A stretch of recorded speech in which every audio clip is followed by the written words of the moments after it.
ይታወቃል እኮ በጣም ጭንቀት የበዛበት ማህበረሰብ እየተፈጠረ መሆኑ ይታወቃል እኮ። በተለይ ወጣቱ ምን ማድረግ እንዳለበት ለራሱ ራሱን አጥቶ መደናገር ህይወት ውስጥ ገብቷል።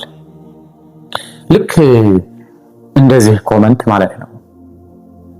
መፍትሄው ነብዩ ሰለላሁ ዐለይሂ ወሰለም በእንደዚህ አይነት ስሜት ላይ ሆነው ሲሉት የነበረውን ነገር መፈጸም ነው።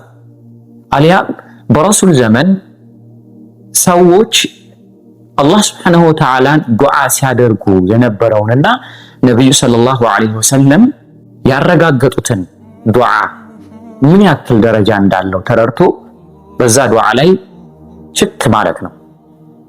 ለምሳሌ አንድን ትውስታ ልንገራችሁ። ብዙዎቻችሁ ምናልባት ላታውቁት ትችላላችሁ።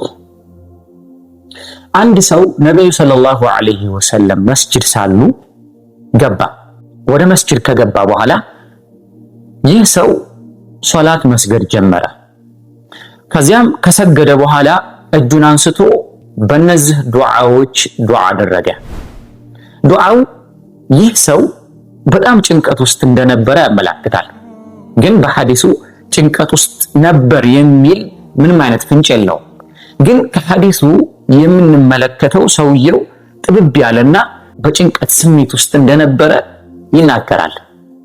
ይህ ሰው አላህ Subhanahu Wa Ta'ala ዱዓ ማድረግ ጀመረ። اللهم إني أسألك بأن لك الحمد لا إله إلا أنت المنان بديع السماوات والأرض يا ذا الجلال والإكرام يا حي يا قيوم. ይህንን ዱዓ ሲል ነብዩ ሰለላሁ ዐለይሂ ወሰለም ስለሰሙት ምን አሉ?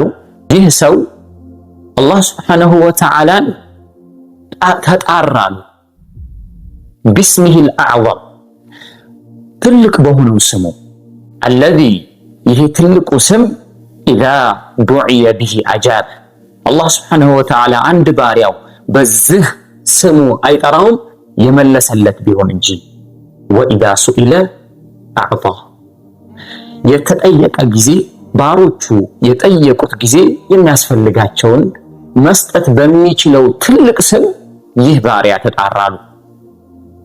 ስለዚህ ወደ ነብዩ ሰለላሁ ዐለይሂ ወሰለም ራሳችንን መለስ አድርገን ሰዎች ሲጨንቃቸው አሊያም ነብዩ ሰለላሁ ዐለይሂ ወሰለም ጥብብ ባለባቸው ጊዜ ምንድን ይሉ ነበር የሚለውን መለስ ብለን የእውነት ወደ አላህ Subhanahu Wa Ta'ala